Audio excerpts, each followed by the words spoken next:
Manteniu els equips actualitzats per a romandre sempre el més protegit possible.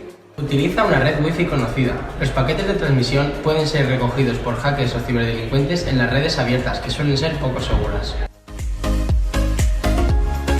Mi recomendación es que utilicéis solamente la información que sea totalmente indispensable, ya que muchas páginas web utilizan información que no es necesaria, como puede llegar a ser tu propia cuenta de PayPal o tu domiciliación. Luego esta información la pueden llegar a utilizar para venderla a gente ajena o hasta incluso para solicitarte suscripciones de pago. No vincules todas tus cuentas a tu dispositivo móvil. Si se produce un robo, las perderás todas. Lo que no perdemos con un acto, no lo perdamos con un clic. Internet es una gran herramienta de ocio y trabajo, pero no todos la usan con este fin. Ten cuidado con dónde pinchas. Últimamente las redes sociales tienen mucho peligro, así que si tienes tu cuenta pública, por favor, hazte la privada.